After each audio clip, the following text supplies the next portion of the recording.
We can usher in a new American-Canadian century, what President Trump calls new golden age.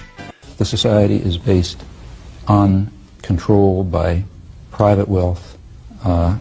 It will reflect the values that it in fact does reflect, the value that the only real human property is the desire is greed and the desire to maximize personal gain at the expense of others.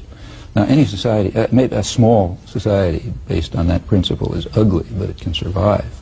A global society based on that principle is headed for massive destruction, and that's what we are. We have to have a mode of social organization that reflects other values that I think are inherent in human nature that people recognize. And that would be, I want to see exactly what you mean. I mean, what are human beings? I mean, in your family, for example, it's not the case that in the family every person tries to maximize personal gain at the expense of others, or if they do, it's kind of pathological. I mean, the idea of care for others and concern for other people's needs and concern for a fragile environment that must sustain future generations, all of these things are part of human nature.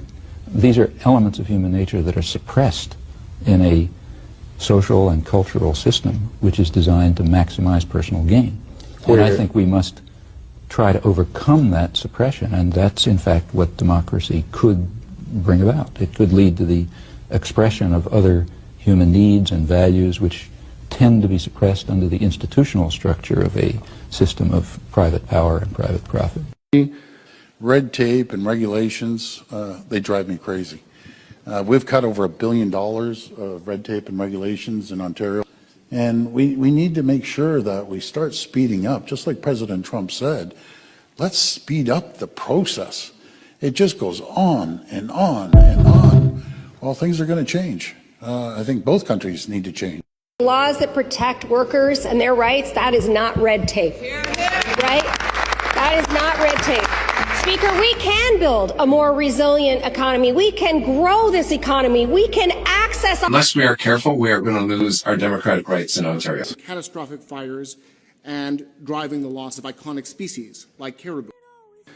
Red tape and regulations. Have you ever wondered why every time people push back against Doug Ford, like with Bill 5, he blames left-wing crazies, or radical environmentalists, or indigenous nations? Why does he do it? Because it works. First, it distracts us. Now we're too busy debating whether protesters are extreme or not.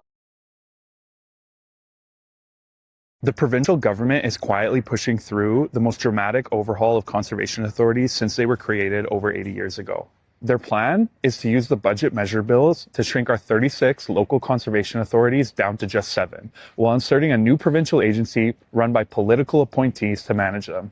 This move has the potential to increase flood risk and limit local control and expertise. For decades, Ontario has had a unique community-based system to protect our water, reduce flooding, and conserve our natural spaces. Our conservation authorities help keep our communities safe from flooding and manage important natural areas close to home. The proposed consolidation would limit the power of local watershed experts. They would lose final say on protecting water supplies, managing floodplains, and conserving critical natural areas. And their science-based decisions could easily be overruled by politicians at Queen's Park. Submit an ERO comment, or better yet, call or email your MPP to tell them to leave our conservation authorities alone and let them do their vital jobs.